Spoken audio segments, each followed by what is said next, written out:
ओम सहना भवतु सहनौ भुनक्तु सह वीर्यं करवावहै तेजस्विनावधीतमस्तु मा विद्विषावहै। ओम शांति शांति शांति। प्रमीयते अनन्यति प्रमाणम प्रमाण कारणम प्रमाण, ये दोनों के ही प्रयोज्य है कि अंतर इसमें अंतर है? आपने दो कहाँ बोले? प्रमाकरणम प्रमाण। अच्छा, प्रमायाः अनन्यति प्रमाणम। हाँ, प्रमायाः करणम प्रमाकरणम, ठीक है।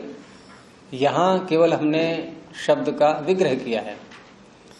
एक तो होता है विग्रह, समास का विग्रह, और एक होता है निर्वचन। अच्छा, वो निर्वचन है ये? वो निर्वचन है। ये प्रमाकरणम प्रमाण। हाँ, वहां केवल हम प्रमाण शब्द को बना रहे हैं। प्रमीयते अनेन इति प्रमाणम, अर्थात प्रमाण शब्द में जो ल्युट प्रत्यय आया हुआ है मा धातु से, वह किस अर्थ में आया है? तो क्योंकि अधिकरण में भी हो रहा है, करण में भी हो रहा है, भाव में भी होता है। नपुंसके भावे एकतः ल्युट च, तो किस अर्थ में हो रहा है ये अर्थ बताने के लिए हमने जो विग्रह किया उसमें निर्वचन उसका आ गया। तो प्रमीयते अनेन इति प्रमाण, ये प्रमाण शब्द बना केवल, ये कोई समस्त पद नहीं है। और आप जब प्रमाकरण जो बोला आपने, प्रमायाः करणम प्रमाकरणम, तो प्रमाकरण शब्द को बना रहे हैं आप। ये तो आप प्रमाकरण शब्द को सिद्ध कर रहे हैं यहाँ, वहां केवल प्रमाण शब्द को सिद्ध किया गया है। तो दोनों में एकता तो नहीं है, अलग अलग हो गए ना ये जो करणम क्या रखा है यहाँ गुरु जी? हाँ हाँ, करण कह रखा है। हाँ, करण साधक तमम है, ये साधन है पूरा। ये इसमें इसका अर्थ और इसका अर्थ में भिन्नता क्या होगी? नहीं, आपने प्रमाकरण शब्द को सिद्ध किया और प्रमाण शब्द को सिद्ध किया, शब्द अलग अलग हो गए ना। वहां केवल प्रमाण है, यहाँ प्रमा का करण है, यहाँ प्रमा का करण है। प्रमाकरणम प्रमाणम, प्रमाण का अर्थ बताते हुए उन्होंने ऐसे कहा है। प्रमाण को परिभाषित करने के लिए उन्होंने लिखा है प्रमाकरणम प्रमाणम। तो प्रमायाः करणम ऐसे करके बोलेंगे वहां पर, प्रमा का जो साधन है। प्रमायाः करणम प्रमाकरणम, प्रमा का जो साधन है। अब साधन है ये जानने के लिए हमने उसका पहले निर्वचन कर ही लिया था कि प्रमीयते अनेन इति प्रमाणम, इस तरह से। तो प्रमायाः करणम यहाँ जो दिखाएंगे हम, ये प्रमा का साधन है, ये ऐसा करके बता रहे हैं। वो उसको प्रमाण कहेंगे, यानी करण को यहाँ पर साधन अर्थ में लेंगे कि प्रमा का जो साधन है, अर्थात प्रमा जिससे सिद्ध होती है, क्योंकि साधन किसी को सिद्ध करेगा। जैसे यहाँ भी देखो ना, साधन धर्म साध्य धर्म यही चल रहे हैं बहुत, कितना लंबा काल हो गया ये दोनों धर्मों से पारी ही नहीं हो पा रहे हैं अभी साधन धर्म और साध्य धर्म। तो इसमें कोई प्रश्न है आपका जो कल हुआ था? वाक्छल जहां तक भी हो गया है, इसमें बताइए थोड़ा सा कैसे सूत्र का अर्थ क्या बनेगा? आप बोलिए सत्यपति जी, सूत्र का अर्थ कैसे करेंगे इसका? अविशेषाभिहिते अर्थे, नहीं इसका अविशेषाभिहिते अर्थे। अविशेष अभिहित अर्थे वक्तु अभिप्राय अर्थांतर कल्पना छलम, वाक्छलम। ये कह रहे अविशेष अभिहित अर्थे सामान्य अर्थों में वक्ता का अभिप्राय अर्थांतर कल्पना, उसके अभिप्राय से पृथक अर्थ हो गया, कल्पना करना ही वाक्छल है। तो उदाहरण में दिखाएंगे कैसे कैसे किया वाक्छल। उन्होंने कहा ना, ये नव कम्बल अयम मानव का, ये नव कम्बल अयम मानव कहा कि ये समस्त पद से कुछ जानकारी तो नहीं हो रहा है जी। समस्त पद से नव कम्बल में समस्त पद दोनों ही होगा से वो अर्थ संख्यावाची के दृष्टिकोण से देखे अथवा उसका क्या बोलता है, नवीन अर्थता के दृष्टिकोण से समस्त पक्ष में कोई भी ज्ञात नहीं होता है। लेकिन इसके जब हम कर रहे आगे नव कम्बला, नव कम्बला जो संख्यावाची लिया जाता है तो नव कम्बला है ऐसे बोलना चाहिए था कि संख्या नव संख्या तो बहुत अर्थों को प्रतिपादन करने वाला है। तो यहाँ नवा कम्बला एक वचन में है तो साफ जाहिर है जी ये अर्थ जो है ये नवीन अर्थों का ही प्रदान कर नहीं। तो बोलने वाले ने तो एक वचन या बहुवचन विग्रह तो नहीं किया, उसने तो केवल एक शब्द बोल दिया कि नव कम्बलः अयम माणवकः। उसने समास करके नहीं बोला है, विग्रह करके नहीं दिखाया है उसने कि ऐसे ऐसे विग्रह करके जो शब्द बनता है मैं उसका प्रयोग कर रहा हूँ, ऐसा नहीं बोला उसने। उसने कहा नव कम्बलः। अब यही है जो कौन सा अर्थ ले यहाँ वो जानकारी कौन सा अर्थ ले, यहाँ नवीन अर्थों के लिए अथवा संख्यावाची का अर्थ के लिए। हाँ, इसके अर्थ भिन्न अर्थों के यहाँ प्रतिपादन। इसको इस तरह समझें कि नव कम्बल शब्द जिसने बोला है उसने सामान्य शब्द बोला। सामान्य का तात्पर्य क्या होता है, जिसके एक से अधिक अर्थ हो जाए। ये भी क्योंकि सामान्य अनेकों में घटेगा, एक से अधिक में घटेगा, और विशेष एक में घटता है। वैशेषिक दर्शन में तो सामान्य और विशेष ये जातियों के ही नाम हैं, सामान्य जाति और विशेष जाति। सामान्य अधिक व्यापक होती है या विशेष जाति अधिक व्यापक होती है? सामान्य अधिक व्यापक होती है।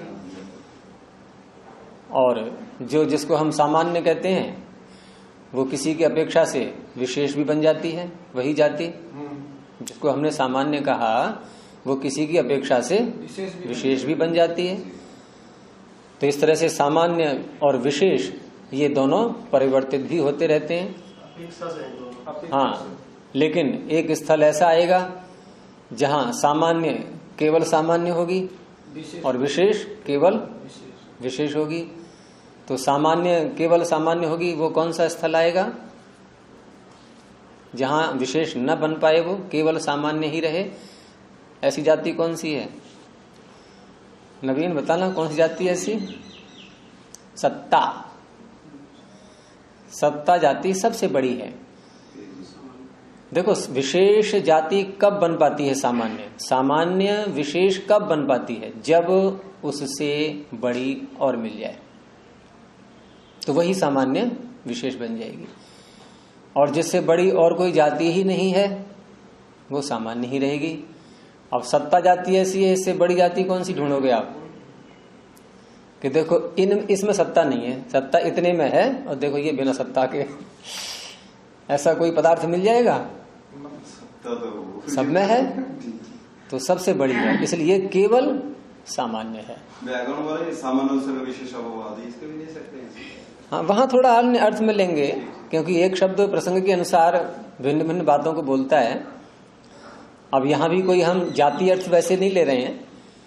तो जो शब्द बोला गया नव कम्बलः अयम माणवकः, यहाँ नव कम्बल शब्द जिसने बोला है उसने सामान्य अर्थ में लिया है उसको, और सामान्य अर्थ में जब प्रयोग करेंगे और जो उसका छल करके प्रयोग कर रहा है तो वो वहां पर विशेष अर्थ उसका ले रहा है। विशेष अर्थ तात्पर्य एक ही अर्थ में घटा रहा है उसको, और उसने विग्रह करके अपने मन में विग्रह कर लिया कि हाँ ये शब्द तो ऐसे ही बन जाएगा, चलो मैं इसको अब बहकाता हूँ, इसके साथ छल करता हूँ।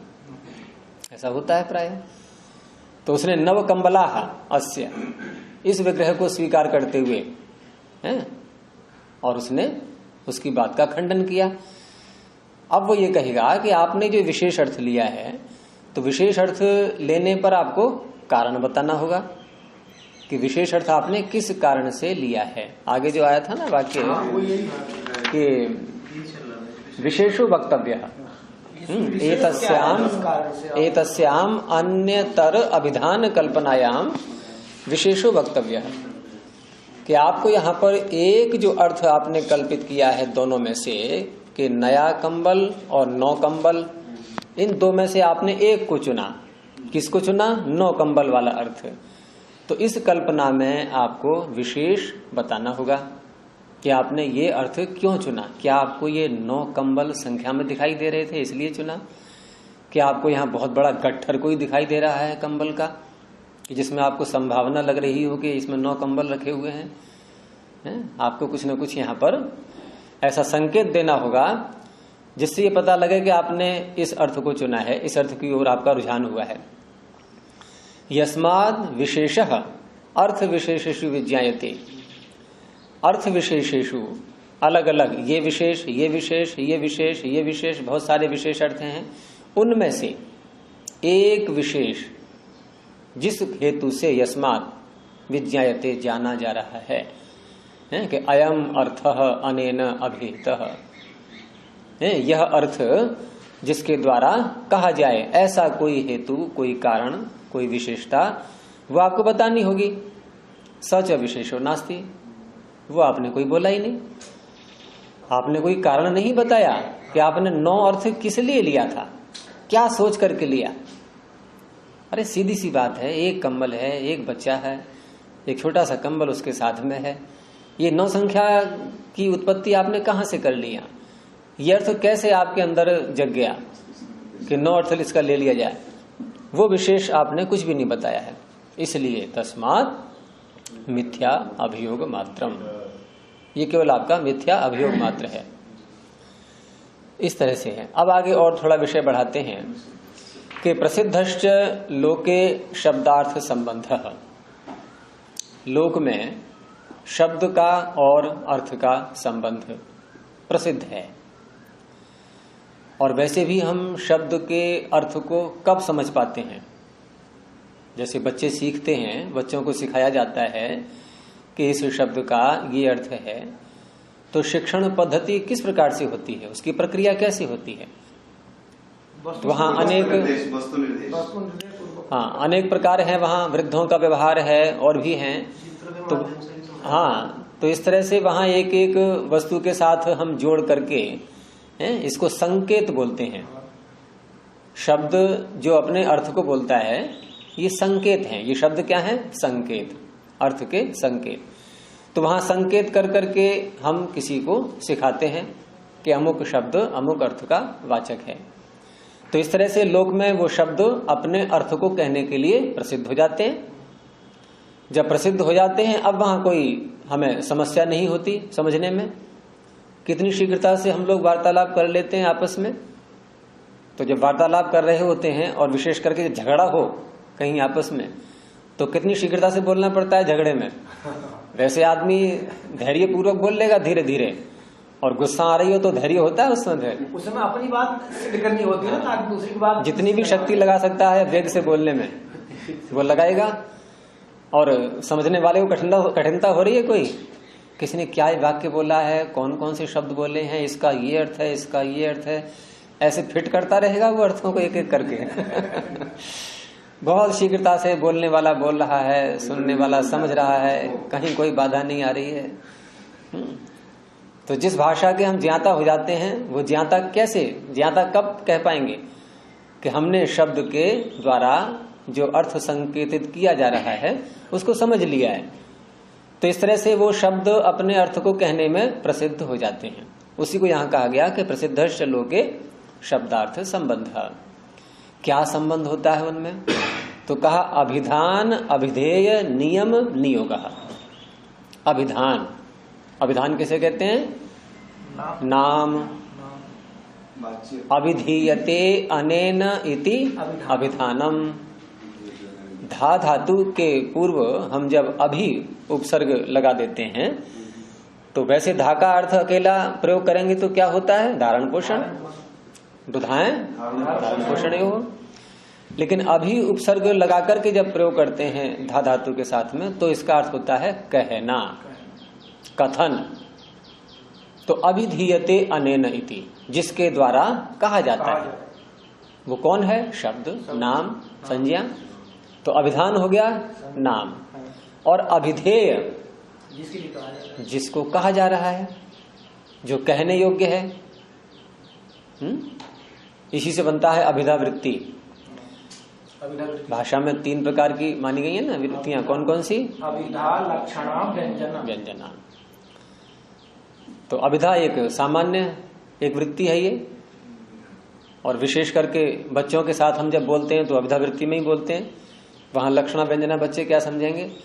लेकिन ज्यों ज्यों हमारी भाषा परिष्कृत होती जाती है, हम ज्यों ज्यों विद्वत्ता की ओर बढ़ते हैं, तो उसके आधार पर हमारी लक्षणा व्यंजना बढ़ती जाएगी। अब ये उपचार लक्षण गुरु जी अभिधा व्यंजना का ही, हाँ उसी का है, उपचार लक्षण है ही उसी का। तो अभिधीयते अनेन इति अभिधानम, ये अभिधान हो गया, और जिसको कहा जाता है उसे कहते हैं अभिधेय। तो इनके नियम का नियोग कि ये अभिधान है और ये इसका अभिधेय है, अगर इस नियम को हम तोड़ दें, कोई नियम ही न रहे, तो फिर कोई भी शब्द किसी भी अर्थ को कहने लगेगा, तो व्यवहार चल ही नहीं सकता। व्यवहार चलता ही तब है कि जब हर शब्द अपने अपने अर्थ के लिए प्रसिद्ध हो चुका है और बड़ी सरलता से व्यवहार होता है फिर। तो इस तरह से अभिधान अभिधेय के नियम का जो नियोग है, यही शब्दार्थ संबंध है, और ये लोक में वाच्यवाचक भी कह सकते हैं। हाँ, तो वाच्यवाचक भी कहेंगे इसको, वो ठीक है, लेकिन वाच्यवाचक एक अलग प्रकार से हम शब्द को संबंध बता रहे हैं केवल उसका, और ये सांख्य का सूत्र है। ये वाच्यवाचक संबंध शब्दार्थयो हो, शब्द के और अर्थ के, शब्द का और अर्थ का जो संबंध है आपस में, केवल संबंध को बताया गया है। वहां कोई नियम नहीं बता रहे, वहां केवल संबंध है। संबंध उनमें क्या है आपस में, क्योंकि संबंध अनेक प्रकार के होते हैं। संबंध व्याप्य व्यापक भाव भी होता है, संबंध जन्य जनक भाव भी होता है, लेकिन कौन सा मानेंगे यहाँ? तो कहा केवल वाच्य और वाचक, और कोई संबंध नहीं है। जैसे बहुत से लोग कहते हैं ना कि शब्द से उत्पत्ति हो जाती है, कि मंत्र बोलो और उत्पत्ति हो जाएगी। मंत्र बोल करके वो अग्नि उत्पन्न करते हैं नहीं? हाँ। प्रदर्शन करने वाले मंत्र बोल कर दिए, बोला तो हम तो रोज करते हैं। हाँ। बोला कैसे कर देते हो? बोला दिखा देंगे आप हमारे साल में आओ। उन्होंने मंत्र बोला, जला दिया। बोला आप तो दीपक जला दिया, मंत्र बोल के तो जलाया है, मंत्र बोल के जला दिया। ऐसे मंत्र गुरुजी ऐसे भी एक व्यक्ति है, मंत्र बोल कर करके ऐसे कुछ करते, जो आप सोचते हैं ना उसी विचार से बोल देते, आप ये सोचा अपनी इस भाषा में अभिव्यक्त किया। किसी भाषा में वो मंत्र बोलता है पहले और उसे कुछ रखते हैं, और आपने भी जो कुछ सोचा ना, सोच के लिख के रख दिया, वो मन करके वो से बता दीजिए इस भाषा में ये। ऐसा तो हमारा भी था जी यमुनानगर में यजप्रिय जी थे, आचार्य यजप्रिय जी, वो कागज पर लिखवाते थे, कुछ भी लिख दो। क्या नाम बताया आपने? यज्ञप्रिय जी, यमुनानगर के। कितनी आयु है उनकी? तो गुजर गए जी, वो कई साल हो गए। आपने देखा उनको? हाँ, मैं पढ़ा भी उनके पास। तो जब आपने देखा तो उसमें कितनी आयु थी? उस समय आपके लगभग। अच्छा, आप जैसे ही थे। मैं इसलिए पूछ रहा हूँ कि एक यज्ञप्रिय जी, मैं जब छोटा था तो पिताजी ने घर में ही पढ़ने की व्यवस्था कुछ की थी, और एक ऋषिकुल नाम से संस्था खोली थी, तो उसमें 2 अध्यापक थे। उसमें यज्ञप्रिय जी थे, एक और थे कोई, उनका नाम क्या था पता नहीं मुझे अब, लेकिन आपने जो नाम बोला यज्ञप्रिय जी, मुझे ध्यान आ गया। कुछ सांवले से थे क्या, थोड़े से, और शरीर भी साथ, हाँ नुकीली नाक थी, शरीर हल्का था, तो वही थे, इसका मतलब है। हाँ, तो मुझे भी पढ़ाने आए थे, मैं उस समय शायद रहा होऊंगा 10-12 वर्ष का लगभग, तब की अवस्था की बात है। इतना ध्यान था मुझे कि हाँ पंजाब की तरफ से थे वो, तो यमुनानगर पंजाब से ही मिलता जुलता है। हाँ, तो वही ठीक ठीक। कागज रखवाते थे, ऐसे लिखवा करके और बंद करवा देते थे, और ऐसे देख करके बता देते ये लिखा हुआ है कागज पे। ऐसे प्रक्रियाएं कुछ हैं, लेकिन हम लोग अलग प्रक्रिया है। यहाँ भी तो एक हुआ था कार्यक्रम अपने पतंजलि में। जैसे पेन से लिखा ना, तो वो भी तो सीख लेते हैं लोग, पेन को कैसे घुमाया तो अक्षर पकड़ते हैं। वो तो ठीक है, लेकिन वो इतना 136 के 118 भाषा के किसी भाषा में कोई लिख दे, झड़ बताएगा, एक अलग प्रक्रिया, ऐसा भी सुनने में आया। चलिए, तो वहां जो संबंध है सांख्य में बताया है, वो वाच्य वाचक भाव केवल संबंध मात्र है। और यहाँ ये दिखा रहे हैं कि हम जिन शब्दों का प्रयोग करते हैं व्यवहार में, लोक में, तो वो प्रसिद्ध हैं, उनका हम प्रयोग करते हैं, प्रसिद्ध हो जाते हैं वो, तो उसमें बोलने वाला सुनने वाला सब समझते हैं आपस में। तो उसी वार्तिक को खोल रहे हैं कि अस्य अभिधानस्य अयम अर्थो अभिधेयः, इस अभिधान का, इस नाम का, इस शब्द का यह अर्थ अभिधेय है। इति समानः सामान्य शब्दस्य विशेषः विशिष्ट शब्दस्य। अगर सामान्य शब्द कोई बोला है तो उसका समान अर्थ होगा। विशेष शब्द विशिष्ट शब्द बोला है कोई तो उसका विशेष अर्थ होगा। तो इस तरह से सामान्य और विशिष्ट इन दोनों प्रकार के शब्दों से समान और विशेष अर्थ निकलते हैं, लेकिन ये सब प्रसिद्ध होते हैं लोक में। प्रयुक्त पूर्वाश्च इमे शब्दा अर्थे प्रयुज्यन्ते, अर्थात जिन शब्दों का अर्थ के साथ अनेक बार प्रयोग कर लिया गया है, प्रयोग कर करके बार बार उनका परीक्षण व्यवहार में हमने कर लिया है। और बच्चे ऐसे ही सीखते हैं ना भाई, किसी बच्चे ने पहली बार कोई शब्द सुना किसी के द्वारा बोला हुआ, और उस जिस व्यक्ति ने शब्द बोला किसी से कि भाई पानी ले आओ, ऐसा किसी ने बोला। अब छोटा बच्चा सुन रहा है, 3 है, एक छोटा बच्चा, एक बोलने वाला और एक जिससे पानी मंगाना है। उससे कहा पानी ले आओ। अब बच्चा क्या जाने पानी क्या होता है या ले आओ क्रिया का क्या अर्थ है, कुछ नहीं पता उसके लिए। लेकिन जब ऐसा बोला गया तो जिसने क्रिया की उसको देखा, उसने किसने किया क्या है ऐसा बोलने से। उसने देखा कि ये अमुक स्थान पर गया, वहां से पात्र उठाया और कुछ पदार्थ जो है लेकर के आ गया है। वो जल है ये भी नहीं पता उसको, पानी है क्या है नहीं जानता।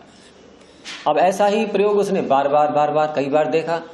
अब उसको पता लग गया कि ये जो लाया है पात्र में इसको जल कहते हैं, पानी कहते हैं, और ऐसा ऐसा ले आओ कहने से ऐसे ऐसी क्रिया होती है।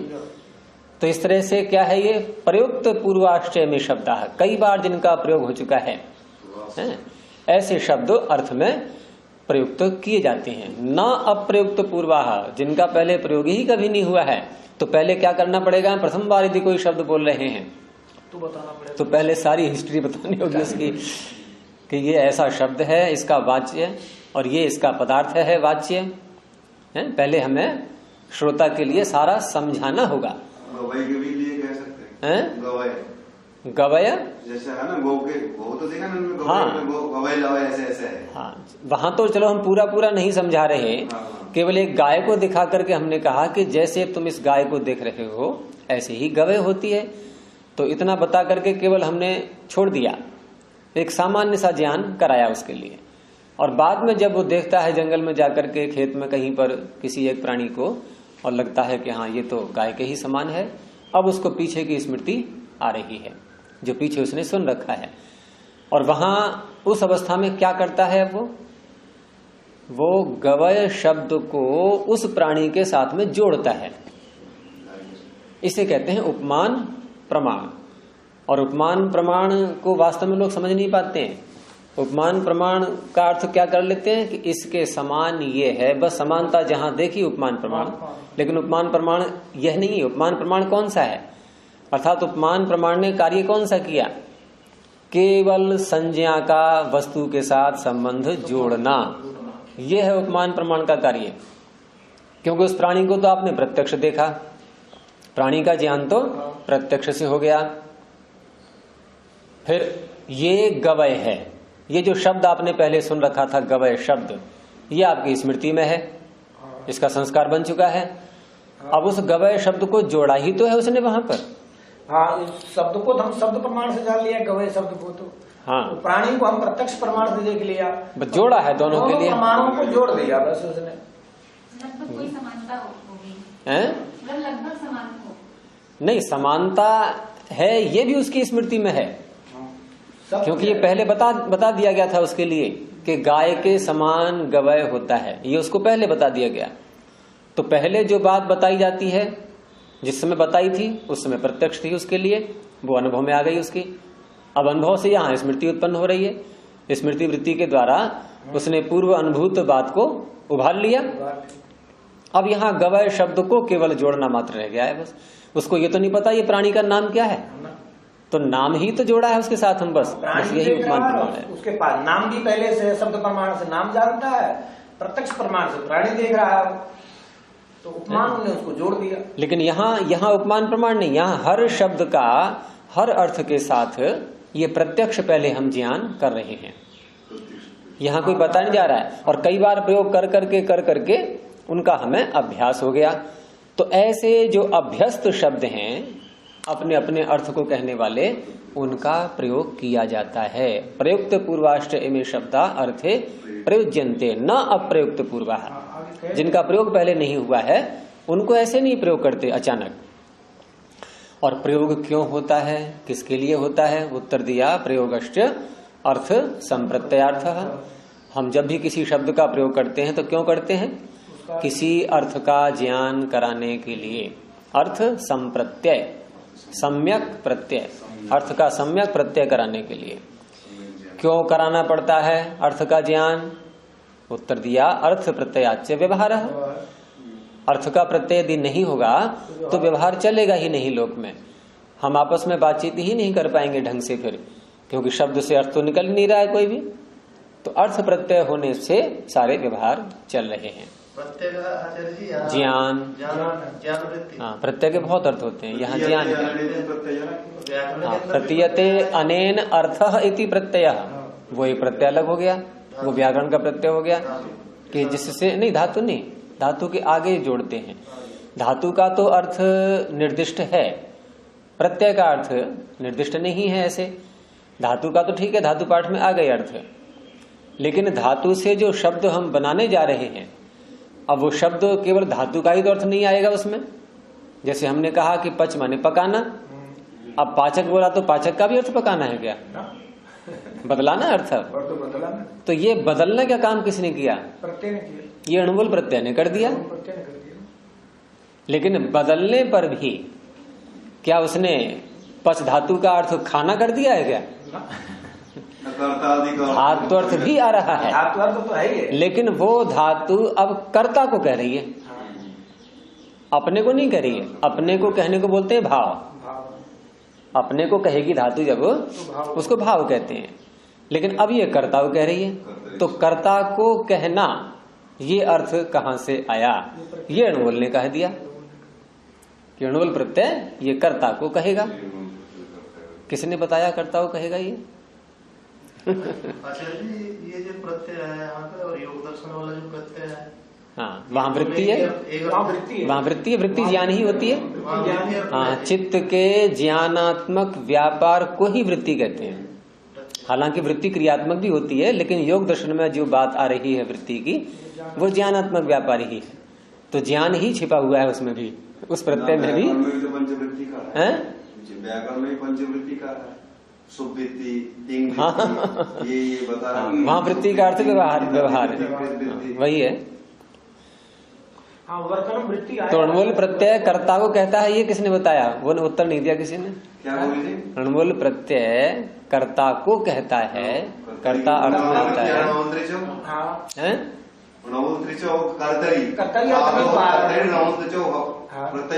कहाँ से ले आए आप कर्तरी? आप कर्तरी कहाँ से ले?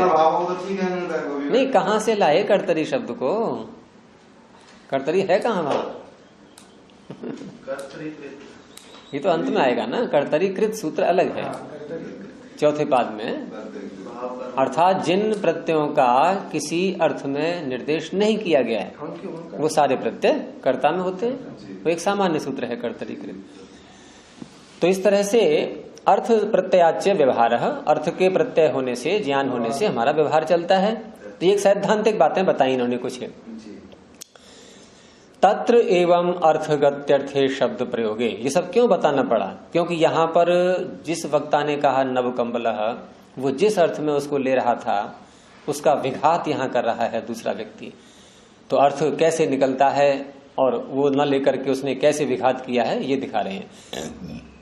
तो तत्र एवं अर्थगत्यर्थे शब्द प्रयोगे, यही जो सारे सिद्धांत बताए इन्होंने, जो सारे सिद्धांत बताए कि ऐसे ऐसे लोक में हम व्यवहार करते हैं शब्द बोल करके, और शब्दों का प्रयोग करने पर क्या होता है कि अर्थगत्यर्थे शब्द प्रयोगे, अर्थ के ज्ञान के लिए, गति का अर्थ यहाँ पर ज्ञान, अर्थगत्यर्थे अर्थ के ज्ञान के लिए, ज्ञान रूपी प्रयोजन में शब्द का प्रयोग होने पर सामर्थ्यात् सामान्य शब्दस्य प्रयोग नियमः। सामान्य शब्दस्य, सामान्य शब्द का, ये नवकंबल एक सामान्य शब्द है। अभी जब तक हम विग्रह नहीं करेंगे तब तक ये सामान्य शब्द रहेगा। क्योंकि इसके दो अर्थ हैं, इसलिए एक अर्थ होता है तो सामान्य नहीं है तो विशेष बन जाएगा, और अनेक अर्थ निकलते हैं जब तो सामान्य कहलाएगा। तो सामान्य शब्दस्य प्रयोग नियमः, प्रयोग का नियम होता है, कैसे होता है? कहा सामर्थ्यात्, सामर्थ्य से होता है। ये कहा कि हम जब शब्द का प्रयोग करते हैं अर्थ का ज्ञान करने के लिए, अर्थगत्यर्थे शब्द प्रयोगे, ये तो इतना हो गया। अब सामर्थ्यात् को बाद में लेना। अर्थगति शब्द है जी, हाँ, अर्थगति में अर्थ का ज्ञान, और अर्थ है उसका प्रयोजन फिर आगे।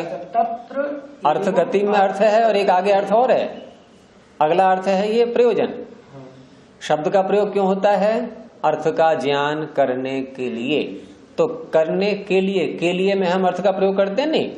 जैसे किसी से कभी कहाँ जा रहे हो, उसने कहा पठनार्थम, तो अर्थ क्यों बोला?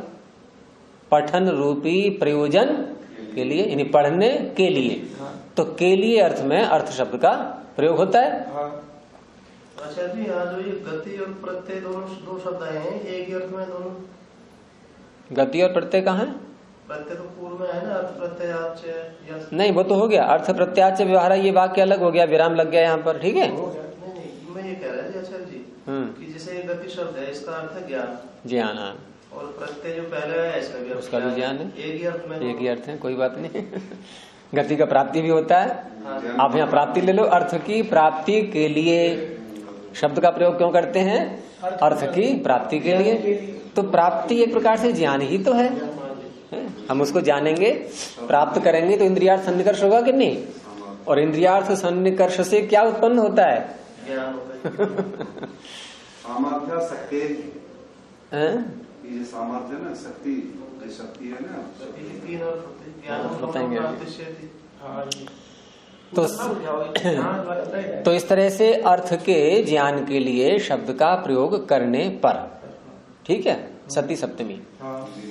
आगे देखेंगे अब सामान्य शब्द से प्रयोग नियम, क्योंकि यहाँ सामान्य शब्द का प्रयोग किया गया है नवकंबल का, तो उसी पर तो बिंदु, उसी को केंद्र बना करके सारी बात कही जा रही है ना अभी। तो सामान्य शब्द के प्रयोग का नियम यहाँ दिखा रहे हैं। वो कैसे होता है? कहा सामर्थ्यात्, वो सामर्थ्य से होता है। अर्थात ये ठीक है कि शब्द का प्रयोग अर्थ के ज्ञान के लिए होता है, लेकिन अर्थ यहाँ पर दो प्रकार के निकल रहे हैं उससे, नवकंबल से। और नवकंबल है एक सामान्य शब्द, विग्रह भी किया नहीं गया है उसका। तो इसका प्रयोग नियम यहाँ कैसे होगा? अर्थात हम कौन से अर्थ में प्रयोग करें इसको, नौ अर्थ में या नए अर्थ में? तो कहा कि सामर्थ्यात्। अब सामर्थ्य शब्द ये यहाँ मुख्य है बताने के लिए कि सामर्थ्य क्या है कि जिसके साथ अर्थ की संगति लग रही हो। समझ आ गया? नहीं, सामर्थ्य शब्द को तोड़ दो पहले, सामर्थ्य से एक कदम पीछे हट जाओ, क्या बनेगा? एक कदम पीछे हटने का अर्थ है कि एक प्रत्यय हटा दो, शय को हटा दो, समर्थ।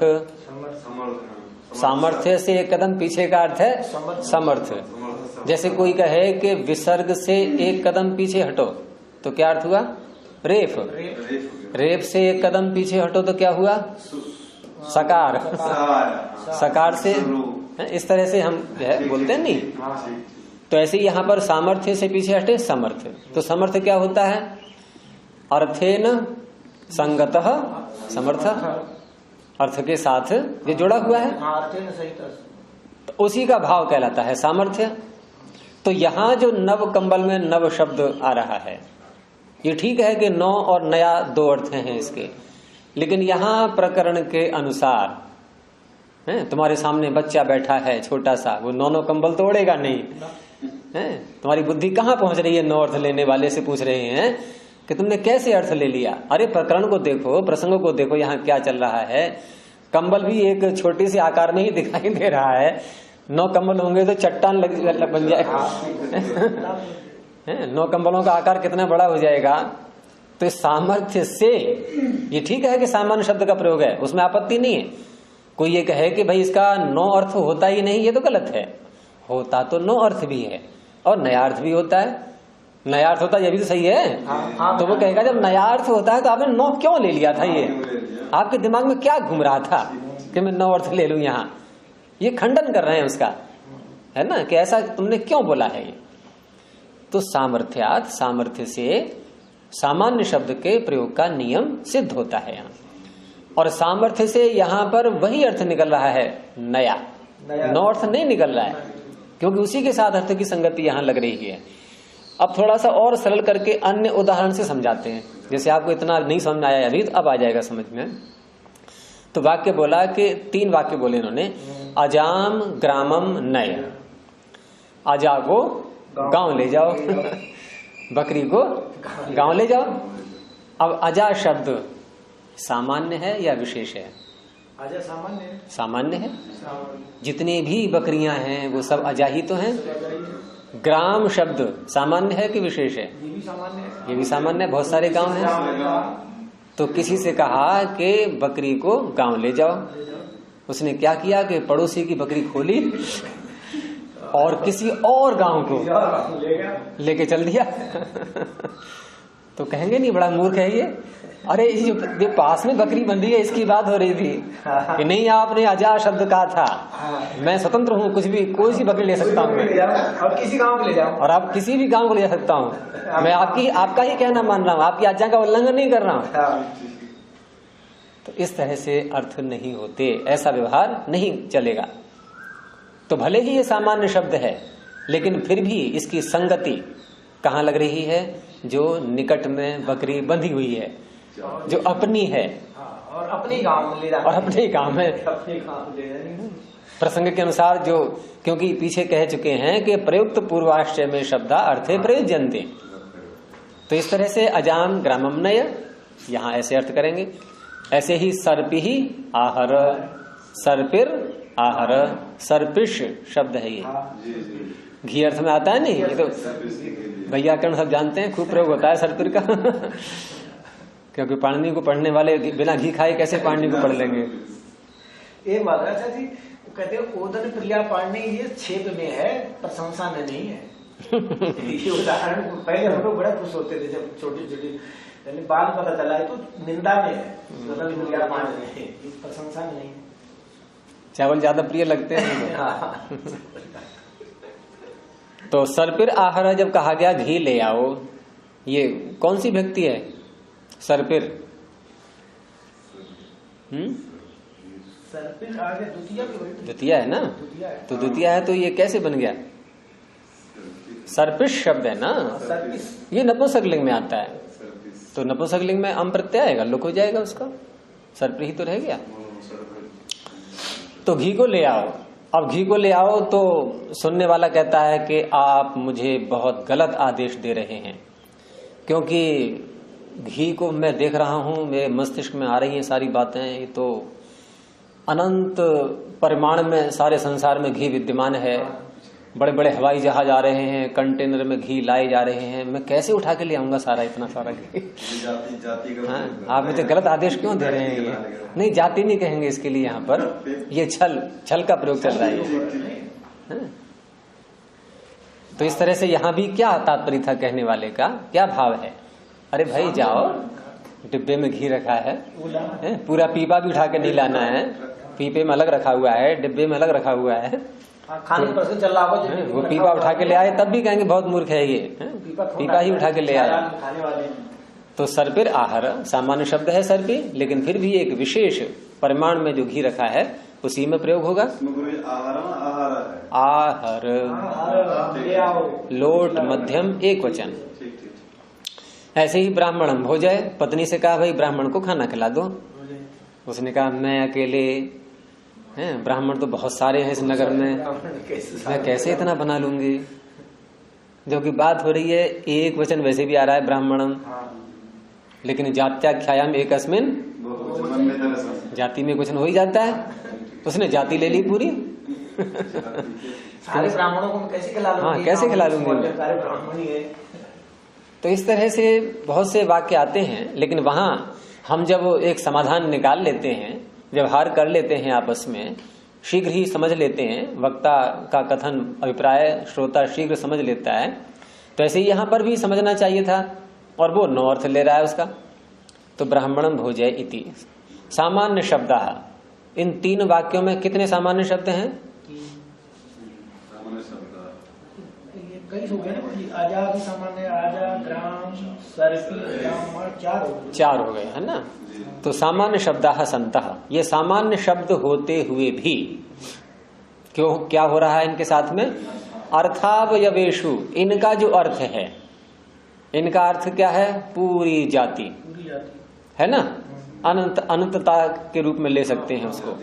पूरी जाति इनका अर्थ है, और पूरी जाति रूपी जो अर्थ है उसमें से हम किसी एक व्यक्ति को लेंगे तो वो क्या कहलाएगा? उस जाति का अवयव, उस अर्थ का अवयव। तो अर्थावयवेषु, उस अर्थ के अवयवों में इनका प्रयोग किया जा रहा है। यानी अजा पूरी जाति बकरी हो गई, लेकिन उसका एक अवयव एक बकरी, उसको ले लिया। ग्राम पूरी जाति हो गई, उसका एक अवयव एक ग्राम ले लिया। ऐसे ही सर्पी और ब्राह्मण। तो अर्थावयवेषु प्रयुज्यन्ते। तो इस तरह से कहा गया अंत में कि सामर्थ्यात् यत्र अर्थ क्रिया क्रियादेशना, क्रिया आदेशना, आ भी लगा सकते हैं, ना भी लगाएं, देशना हो जाएगा। हैं? अवग्रह का दिया हुआ है, नहीं लगा, कैसे पता लगा आपको लगाया है? वो तो वही बनेगा। आप देशना बोलोगे तब भी क्रिया देशना, आदेशना बोलोगे तब भी क्रिया देशना। तो आ लगा है, ये पता कैसे लगेगा? या तो अवग्रह का चिन्ह हो, है ना। तो क्रिया देशना आदेशना, अर्थात क्रिया करने का जो निर्देश किया जा रहा है कि ऐसे ऐसे क्रिया करनी है। तो यत्र अर्थ क्रिया देशना संभवती, जहां पर अर्थ के लिए, अर्थ की प्राप्ति के लिए जो क्रिया संभव हो सकती है, सामर्थ्यात्, सामर्थ्य से। सामर्थ्य पीछे बता ही दिया मैंने, जहां अर्थ की संगति लग सकती है, अर्थात जिसके साथ शब्द जुड़ सकता है, जिस अर्थ के साथ में जहां संभव है, तो वहां क्रिया हो जाएगी। तत्र प्रवर्तन्ते, जहां सामर्थ्य से जहां क्रिया के आदेश की, हाँ, जहां क्रिया का आदेश संभव होता है।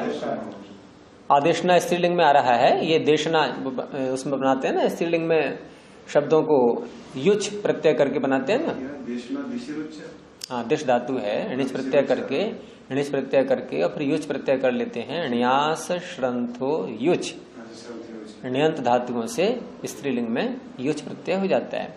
ये स्त्रियाम कितन के अधिकार में है, और इसलिए फिर टाप भी हो जाएगा। वैसे ल्युट करते हैं तो अकारांत ही बनता है शब्द, लेकिन युच करेंगे, ल्युट का भी यू बचेगा, युच का भी यू बचेगा, अन तो दोनों जगह हो जाएगा, लेकिन युच करते ही स्त्रीलिंग का शब्द बनता है। वो विचारणा नहीं बोलते हैं, विचारणा। तो अर्थ क्रियादेशना, यत्र अर्थ क्रियादेशना है, जहां पर अर्थ को प्राप्त करने के लिए जो क्रिया संभव हो सकती है, तत्र प्रवर्तन्ते, वहां ये शब्द प्रवृत्त होते हैं। न अर्थ सामान्य, अर्थ सामान्य में नहीं, क्योंकि वहां सामर्थ्य नहीं हो पाएगी, वो संभव ही नहीं है। भले ही जाति में वो शब्द घटित हो रहा है, लेकिन जाति में घटित होने पर भी यहां एक व्यक्ति विशेष में ही उसका प्रयोग करना है। तो अर्थ सामान्य में क्यों नहीं हो पाएगा? कहा क्रिया देशना संभवात, वहां क्रिया को पूरा करना संभव ही नहीं, असंभव है। क्या सारी बकरियों गांव ले जा सकते हैं? क्या सारा घी ला सकते हैं? संभव ही नहीं है। तो क्रिया देशना असंभवात। एवं अयम, ऐसे ही यहां पर अब अपने उदाहरण पर आ रहे हैं कि एवं अयम सामान्य शब्दो नवकंबल, इसी प्रकार से ये नवकंबल सामान्य शब्द है। सामान्य क्यों है, विशेष क्यों नहीं है? सामान्य इसलिए क्योंकि दोनों अर्थों को नवकंबल, जब भी एक से अधिक अर्थ निकलेगा किसी भी शब्द का, उसको सामान्य बोलते हैं। एक से अधिक दो भी होते हैं और भी हो सकते हैं। यहाँ दो हैं, और तो नहीं, दो से अधिक नहीं है, और तीसरा अर्थ बनेगा कोई? नया और नौ, और तो कोई अर्थ नहीं बनेगा इसका। तो नवकंबल ये सामान्य शब्द है। तो यो अर्थ संभवती, जो अर्थ यहाँ संभव है वो कौन सा है कि नवः कंबलः अस्य इति, ये संभव है। यहाँ संभव क्यों है, क्यों बता रहे हैं? वो संभव क्यों नहीं है नौ कंबल? संख्यावाचक संभव क्यों नहीं है? हाँ, यही क्यों संभव है? वो सामर्थ्य को ध्यान रखें, सामर्थ्य नहीं है, सामर्थ्य होती तो भाई यहाँ जो दिखाई दे रहा है कंबल का आकार, कंबल का आकार, उस आकार में 9 नहीं समा पाएंगे। हाँ भाई गुरु जी, या तो वो ओढ़ा भी होगा या तो हाथ में भी लिया हुआ होगा, तो एक कंबल तो दिखाई देने में थैले में होगा तब भी मालूम पड़ जाएगा, तभी मालूम होगा। सामर्थ्य नहीं है ना, तो यही सामर्थ्य है। क्योंकि यहाँ ये तात्पर्य नहीं है कि 9 कंबल इसका अर्थ नहीं हो सकता, ये तात्पर्य नहीं है। यहाँ पर इस शब्द का अर्थ 9 अर्थ नहीं घट पाएगा, घट पाएगा का तात्पर्य है। शब्द का तो अर्थ है ऐसा, लेकिन वो यहाँ नहीं घटेगा। पर ठीक है, हजा का अर्थ सारी बकरियां हैं, लेकिन सारी बकरियों को तो गांव नहीं ले जा सकते। तो यो अर्थ संभवती नवः कंबलः अस्य इति तत्र प्रवर्तते, वहां ये प्रवृत्त होगा शब्द।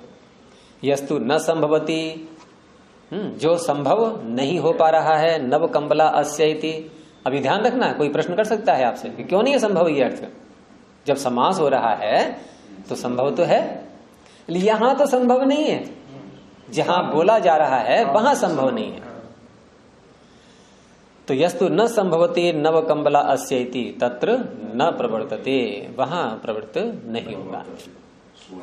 तो सह अयम, यह व्यक्ति, कौन व्यक्ति? जो छल कर रहा है। अयम अनुपपद्यमान अर्थ कल्पनया, जो अर्थ उपपद्यमान नहीं हो रहा है। हाँ, यहाँ वादी प्रतिवादी के रूप में तो वैसे एकदम नहीं कहेंगे। वो ठीक है कि हाँ नव कंबला किसी ने कहा, नव कंबला अयम माणवकः, क्योंकि यहाँ कोई पंचावयव की प्रक्रिया वैसे नहीं हो रही है, ये तो सामान्य सी बात है ना, केवल व्यवहार चल रहा है। मैं बस बैठा हूँ, आपने कह दिया कुछ तो मैं और ये जो समझा रहे हैं छलों के विषय में, समझा तो इसलिए रहे हैं कि जल्प में इनका प्रयोग होता है नहीं, या कोई अनजाने में प्रयोग कर सकता है। जल्प में तो जानबूझ करके प्रयोग करते हैं। छल जातीय निग्रह स्थान का जल्प में तो प्रयोग होता ही है। वहां सूत्र ही है आपका यथोक्तोपन्न, यथोक्तोपन्न, तुमने याद किया है, बोलो सूत्र। हाँ, यथोक्तोपन्न छल जाति निग्रह स्थान साधनोपालंभो जल्पः। तो वहां जल्प में इनका प्रयोग चलता है, और जल्प में प्रयोग चलता है तो वहां तो पंचावयव की प्रक्रिया में ही सब चल रहा होता है। कथा जिसको बोलते हैं हम लोग, उसमें चलते प्रयोग करते हैं इनका। लेकिन अन्य सामान्य व्यवहारों में भी हम इनका प्रयोग कर लेते हैं। किसी ने कोई शब्द बोला, हमने दूसरा अर्थ ले लिया उसका। कई बार आचार्य जी आपस में विद्वानों में भी हम लोग पढ़े हैं, तो हम एक दूसरे की परीक्षा लेने के लिए या नीचा दिखाने के लिए, अब थोड़ा अपने आप को ज्यादा सिद्ध करने के लिए भी हम प्रयोग कर सकते हैं।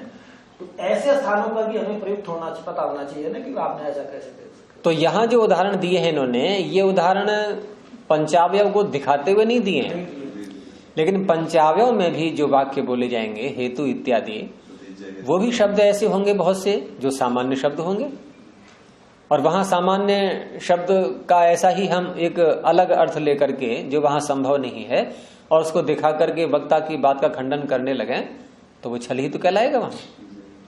तो इसलिए छल को समझाया है यहाँ अन्य शब्दों में, अन्य व्यवहार की बातों में दिखाते हुए। तो सह अयम अनुपपद्यमान अर्थ कल्पनया, जो अर्थ अनुपपद्यमान है, जो सिद्ध नहीं हो रहा है, उसकी कल्पना के द्वारा, उसकी कल्पना करके, पर वाक्योपालंभ, दूसरे के वाक्य का उपालंभ, खंडन जो किया है। यहां पर ते को हटा दें, ये इसका पाठभेद मिलता है वैसे, इसको ऐसे कर लें, पर वाक्योपालंभो न कल्पते। तेल लगा देंगे, अर्थ तो बन जाएगा तब भी, लेकिन पाठभेद भी मिलता है, ये ज्यादा अच्छा है। हाँ, क्योंकि ते का अगर अर्थ शब्द लेंगे भी तो अर्थ इस प्रकार से करेंगे कि जिसने ये छल प्रयोग किया है उससे कह रहे हैं कि भाई तुमने जो उपालंभ किया है ये यहाँ पर ये ते न कल्पते, ये तुम्हारा सिद्ध नहीं हो रहा है। षष्ठी का एक वचन, तब ते, जैसे नमस्ते में बोलते हैं ना ते, नमस्ते और तो चतुर्थी है। हाँ वहां चतुर्थी का है, ये षष्ठी का माना जाएगा अगर मानेंगे तो। हाँ, क्या पता है यहाँ, और इसको हटा देंगे तो ज्यादा अच्छा है, एक सामान्य अर्थ बन जाएगा। है कि पर वाक्योपालंभो न कल्पते, दूसरे के वाक्य का खंडन करना, यानी अनुपपद्यमान अर्थ की कल्पना करके, क्योंकि सूत्र में क्या कहा गया था प्रारंभ में, अविशेषाभेदे अर्थे, सामान्य अर्थ कहा गया, सामान्य रूप से शब्द को बोला गया है। हमारी टिप्पणी में जो है ना यहाँ वही किया, पर वाक्योपालंभो न कल्पते। हाँ, मैंने कहा ना पाठभेद मिलता है इसका, तो ये ज्यादा उचित है। तो अविशेषाभेदे अर्थे जो सूत्र आया था कि अविशेष रूप से, सामान्य रूप से अभिहित अर्थ में, ठीक है, वो सामान्य अर्थ ले रहा था, और उसमें वक्तु अभिप्रायात, वक्ता के अभिप्राय से विरुद्ध अर्थांतर कल्पना वही इसने की है, तो ये बात छल हो गया। इस तरह से ये वाक्य छल है। अब इसमें कोई समझने को रह गया हो तो पूछ लें, अगला सूत्र तो फिर कल को ही करेंगे। इसमें कोई संदिग्ध स्थल रह गया हो। पता जी, ये जैसे छल की हम कर रहे थे, एक तो ये है कि शास्त्रार्थ लाभ, जो तो सामान्य व्यवहार में भी ऐसा जैसे मैं करा था, शास्त्रार्थ ही लगा ले, तो अगर कोई जो बाद चल रहा होगा तो हम तो बता दिया जाता है, लेकिन जब हार जीत की वजह से चल रहा होता, दूसरा प्रयोग कर रहा होता, तब हमको तो पकड़ना होगा, जैसे इसने पकड़ के, तब भी जानकारी होनी चाहिए। हाँ, जानकारी होनी चाहिए। या ऐसा भी हो सकता है कि कोई सत्य पक्ष को सिद्ध करने के लिए हम सीधी ढंग से नहीं सिद्ध कर पा रहे हैं, मतलब समय भी ज्यादा लग जाएगा, शायद ना कर पाए, तो ऐसा कोई छल प्रयोग कर करके हम उसको जो है कि सामने वाले को हरा। लेकिन उस समय जैसे पहलवान कुश्ती लड़ रहे हों और जो व्यक्ति दांव लगाता है वो ये सोच के तो लगाता है कि मेरे दांव को ये काट नहीं पाएगा, तो हम भी जब ऐसा प्रयोग करें तो उसमें ये देख लें कि सामने वाले की योग्यता है कैसी। वो तो पता चल जाता, बात करते चल जाता है पता। हाँ। लेकिन पता सबको नहीं चल पाता है, वहां भी एक बुद्धिमान ही पता लगा पाता है शीघ्रता से। हाँ। हर कोई नहीं पता लगा पाता है कि दूसरे की योग्यता कहाँ तक क्या है, तो वहां हम पहले ये निश्चय कर लें तो उल्टा दांव पड़ जाएगा फिर वो। अगर सामने वाला अधिक योग्य निकला और हमने अपनी साख बचाने के लिए या सिद्धांत की रक्षा करने के लिए छल का प्रयोग किया, ठीक है, आपने तो किया, और सामने वाले ने पकड़ लिया आपका छल, तो वो तो आपको निग्रह स्थान में ला देगा, उल्टा हो जाएगा फिर ये बिल्कुल ही। तो इस तरह से पहले तो हम अपने नियम पूर्वक ही करें कार्य, और नियम पूर्वक करते करते भी यदि ऐसा स्थल आ जाए, ऐसी उलझन जटिलता आ जाए, समय भी कम, जैसे आप बता रहे हैं, समय कम रह जाए या अन्य कोई कारण हो जाए, तो उस अवस्था में फिर बहुत कुशलता चाहिए, बहुत कुशलता चाहिए, क्योंकि हम एक गलत विधि का प्रयोग करने जा रहे हैं और गलत विधि को हमें सही सिद्ध करना है एक प्रकार से, तो सामने वाला पकड़ न पाए इतनी कुशलता से। मुझे याद आ रहा, दर्शनम जी ऐसे कहा करते थे, अगर मेरे सामने कोई बैठ जाए, मूर्ति पूजा सही है ये मैं सिद्ध कर दूंगा, वो खंडन करके दिखाओ। अगर मैं ये कहता हूँ कि गलत है तो तुम सही करके सिद्ध दिखाओ। वो कई विषयों को उल्टा सीधा दोनों पक्षों से लेकर के तैयार होते थे कि मैं मांस खाना उचित है, मैं ये पक्ष लेता हूँ, खंडन करके मेरे सामने करके दिखाओ, ऐसा भी सिद्ध कर देते थे। हाँ, तो शिष्यों को सिखाने के लिए ये भी तरीका अच्छा होता है। मैं शिष्यों से कहा कि ठीक है, तुम सिद्धांत पक्ष को पकड़ो, और कि हम विरोधी पक्ष को लेते हैं, जो सिद्धांत विरुद्ध बातें हैं हम उसको लेते हैं, और हमारी बात को काटना। तो दूसरे का प्रशिक्षण देने के लिए, उसको सिखाने के लिए इस तरह से गुरु लोग सिखाया करते हैं शिष्यों के लिए, वो भी एक प्रक्रिया है। उसमें ज्यादा हमारा दिमाग में बैठ गया, जैसे आपने ईश्वर सरपंच वाला जो है, हाँ, एक देशी वाला, तो ईश्वर जो है वो क्या था उस दिन वाक्य, एक देश नहीं, ईश्वर एक देशी है, हाँ, कर्ता होने से, हाँ, ईश्वर एक देशी है कर्ता होने से, जैसे कुम्हार ईश्वर एक देशी है कर्ता होने से, व्याप्ति क्या बनेगी, जो आप फिर गलत बोल गए, हेतु को पहले बोला करो हमेशा व्याप्ति में। हेतु क्या था, कर्ता होने से, जो कर्ता होता है वो एक देशी है। अब इस व्याप्ति को लेकर के हमने उदाहरण दिया जो कुंभकार का, ये साधर्म से है कि वैधर्म से है, ये साधर्म से हो गया, कुंभकार के समान। अब वहां दिखाएंगे हम, देखो कुंभकार जो है ये एक देशी है, करता है, ये मतलब ये करता है, घड़ा बनाता है, इसलिए एक देशी, जैसे ये है ऐसे ही ईश्वर भी एक देशी है। जैसे कुम्हार का कार्य है, वो कार्य उसका एक देशी है, लेकिन ये जो कार्य एक देशी नहीं दिखा रहे हैं, कुम्हार एक देशी है। कुम्हार एक देशी दिखा रहे हैं। जो कुम्हार एक शरीरधारी प्राणी है वो एक देशी है। ये कह रहे ना, ये जो करता है वो एक देशी होता है, और इन्होंने इसलिए परमात्मा भी एक देशी है, ये ऐसा कहना चाह रहे हैं। लेकिन आपने एक बात नहीं देखी यहाँ कि कुम्हार का जो कार्य है ना वो एक देश विशेष में है, लेकिन परमात्मा का जो कार्य है वो नहीं, वो विषय नहीं है। जितनी हमने हेतु जो दिया न्याय की भाषा में यही तो होता है कि जितनी बात कही जा रही है उससे बाहर सीमा का उल्लंघन करना ही नहीं है बिल्कुल भी। जितनी बात कही जा रही है वहीं का वहीं रहना है। हमारा वो तो वही हेतु काटो ना, हमने केवल इतना कहा कर्ता होने से, बस कर्ता हमारा हेतु है। वो तो जाति प्रयोग आप कर रहे हो, आपके प्रयोग में जाति कहलाएगी। ईश्वर एक देशी है कर्ता होने से, बस इतना देखना है। ईश्वर एक देशी है कर्ता होने से। तो केवल उदाहरण में कर्तृत्व देखना है। कर्तृत्व देखना है। अब कर्तृत्व कुंभकार का है और एक देशी प्रत्यक्ष है वो। अब आपको हमारे इस कर्तृत्व को खंडन करना है कि ये कुंभकार करता है एक देशी, ऐसे परमात्मा करता है एक देशी। अब इसको कौन सी? तत्र एवं अर्थ गत्यार्थ नहीं, गत्यर्थे। तत्र एवं अर्थ गत्यर्थे शब्द प्रयोगे, अर्थ का ज्ञान करने के लिए शब्द का प्रयोग होने पर, ठीक है। सामर्थ्यात सामर्थ्य से, अर्थ के साथ संगति होने से, सामान्य शब्द से प्रयोग नियम, सामान्य शब्द के प्रयोग का नियम लोक में चलता है। अर्थात ये सैद्धांतिक वाक्य है, ये एक नियम बताया है, सिद्धांत बताया है कि जब जब कहीं सामान्य शब्द का प्रयोग होगा तो वहां पर वो सामर्थ्य से अर्थ का द्योतन कराएगा, सामर्थ्य से।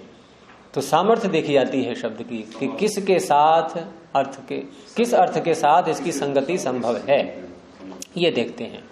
यही सामर्थ्य है। आचार्य जी खंडन कैसे करेंगे फिर इसका? अब आप विचार करना, फिर कल को बताना। फिर पहले स्वयं बुद्धि का उपयोग करना। तो समझ में यही आया जो मैंने बताया। तो कार्य नहीं, हेतु अलग बता। आपने पीछे से, असल में आप बीच में बैठे हैं ना, पीछे से न्याय नहीं पढ़ा है, तो प्रक्रिया जो है वो वही रहनी चाहिए।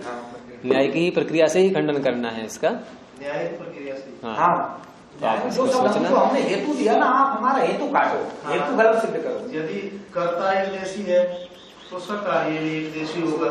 नहीं, ये नहीं है, ऐसा नहीं। कर्ता एक देशी है तो कार्य एक देशी है, उसका कार्य एक देशी है, लेकिन जो कार्य है परमात्मा का जो कार्य है वो एक देशी नहीं है, वो कार्य गलत, वो व्यापक है। सुनो, नहीं, ऐसा भी नहीं है कि परमात्मा कार्य व्यापक है। परमात्मा कार्य भी एक देशी है, एक देशी कार्य है। अच्छा, ये ब्रह्मांड एक देशी है कि सर्वदेशी है? परमात्मा का कार्य क्या है? ब्रह्मांड बनाना। परमात्मा का कार्य क्या है? ब्रह्मांड की रचना, सृष्टि की रचना। ये सृष्टि एक देशी है कि सर्वदेशी? सृष्टि तो व्यापक है। नहीं, अनंत है। तो अगर सृष्टि व्यापक होगी तो मंत्र आता है, वेद में सुना होगा आपने, एतावान अस्य महिमा अतो ज्यायांश्च पुरुषः पादोस्य विश्वाभूतानि। केवल चौथाई नहीं है, त्रिपादस्यामृतम दिवी। तो रूपक है जी वहाँ केवल। नहीं, रूपक नहीं, सृष्टि भी एक देशी है। अर्थात प्रकृति यदि देखो, अगर सृष्टि एक सर्वदेशी है तो सृष्टि का मूल कारण प्रकृति, ये एक देशी होगी कि सर्वदेशी होगी? ये भी सर्वदेशी होगी। जब कार्य सर्वदेशी है तो कारण भी सर्वदेशी होगा। अब जब प्रकृति सर्वदेशी है, इसका अर्थ है कि प्रकृति अर्थात सत्व रजस तमस के जो कण हैं वो सर्वत्र हैं, एक भी स्थान खाली नहीं है। अब परमात्मा को उन्हें इकट्ठा करना है, जोड़ना है, मिलाना है, जो कुछ भी करना है, क्रिया उनमें होगी। तो क्रिया कब होती है? जब खाली जगह होती है। तो खाली जगह तो है, यानी कि ये कण सर्वत्र नहीं है। सर्वत्र यदि होंगे तो हम कैसे जोड़ेंगे, कैसे अलग करेंगे? जगह ही नहीं है कहीं पर भी, सब ठसा ठस भरा पड़ा है पूरा सत्व स्तंभ से, तो उसमें विक्षोभ होगा ही नहीं। उसी को तो कहा गया है साम्य अवस्था। नहीं, साम्य अवस्था तो, साम्य अवस्था का दूसरा अर्थ है। साम्य अवस्था का ये कि ये केवल सत्व हैं, ये केवल रजस हैं, ये केवल तमस हैं, परस्पर मिथुनी भाव नहीं है, उनमें आपस में जुड़ाव नहीं है कि इसके साथ जुड़ गया, ये अलग अलग हैं बिल्कुल। एक बंटवारा कर दिया कि भाई प्रथम श्रेणी के छात्र इधर आ जाओ, द्वितीय श्रेणी के इधर आ जाओ, तृतीय श्रेणी के इधर आ जाओ, सब। और एक ऐसा है कि सब खेलना है, आपस में मिल रहे हैं, कोई किधर भाग रहा है, किधर भाग रहा है। अच्छा आचार्य जी, जो साम्यावस्था है वो क्षणिक है या उसका कुछ समय है, कितने समय तक रहेगी? समय है तो 4 अरब 32 करोड़ वर्ष का साम्यावस्था का। हाँ, प्रलय काल है ना। मीमांसक जी तो मानते हैं कि वो जैसे अब सृष्टि चल रही है ये और इसका प्रलय हो जाएगा, तो प्रलय में भी फिर प्रक्रिया चलती रहती है, क्रिया शुरू हो जाती है, तभी तो जाकर के ये फिर प्रकट होता है। वो आप एक बिंदु फ्री मानना पड़ेगा आपको, बिंदु एक बीच में, यानी कि 4 अरब 32 करोड़ का मध्य का काल है। जैसे 3 करोड़ से अगर सृष्टि बनी है सारी चीजें, हैं?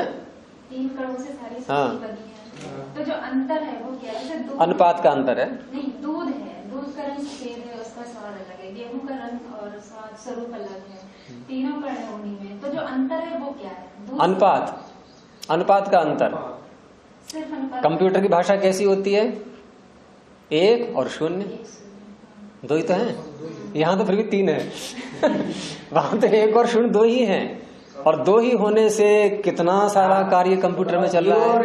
उसी से रंग रूप और स्वाद सब उसी से है। अलग से कोई चीज। प्रकाश, क्रिया, स्थिति, शीलम भूतेन्द्रियात्मकम भोगापवर्गार्थम दृश्यम। प्रकाश, क्रिया, स्थिति, ये 3 उनके धर्म हो गए अलग अलग। अब इनका अनुपात वो ईश्वर ऐसी अपनी चातुरी से कर रहा है कि भिन्न भिन्न प्रकार के पदार्थ, भिन्न भिन्न प्रकार के उनके गुण हमें दिखाई दे रहे हैं, धर्म दिखाई दे रहे हैं, और सारा व्यवहार चल रहा है। चलिए शायद प्रणव ध्वनि करते हैं। ओ